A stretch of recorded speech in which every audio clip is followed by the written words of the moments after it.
मुल्क के मुख्तलिफ इलाकों में शदीद बारिश और बर्फबारी से निज़ाम जिंदगी मफलूज होकर रह गया। घरों की छतें गिरने, गैस खारिज होने के बाइस दम घुटने और ट्रैफिक हादसात में दर्जनों अफराद जाँ बहक और जख्मी हो गए। मौसम के बाइस बिजली की फराहमी मुअत्तल हो गई।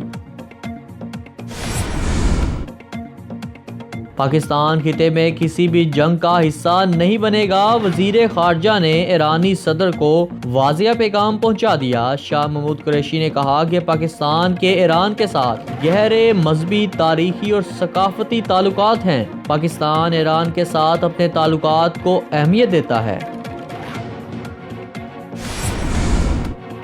पैरागॉन हाउसिंग स्कैंडल रेफरेंस में ख्वाजा बरादरान के रिमांड में 24 जनवरी तक तोसी गवाहान को तलब किया गया। प्रोसिक्यूटर ने इस्तदा की कि कैसर अमीन बट तंदुरुस्त होते साथ ही अदालत में पेश हो जाएंगे। एहतसाब अदालत ने नए प्रोसिक्यूटर की इस्तदा को मंजूर कर लिया।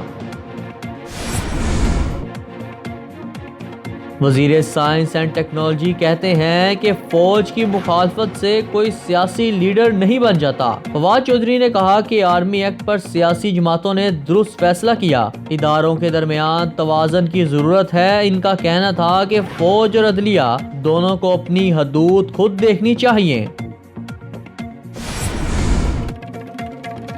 बिग बैश लीग के सुपरस्टार हारिस रऊफ पर नेट में बॉलिंग करने पर पाबंदी आयद कर दी गई। खिलाड़ियों का कहना है कि वो नेट्स में हारिस को खेलने से इज्तनाब करते हैं ताकि इनकी तेज गेंदबाजी से जख्मी ना हो जाएं। हारिस लीग में टॉप बॉलर्स की फहरिस्त में दूसरे नंबर पर हैं।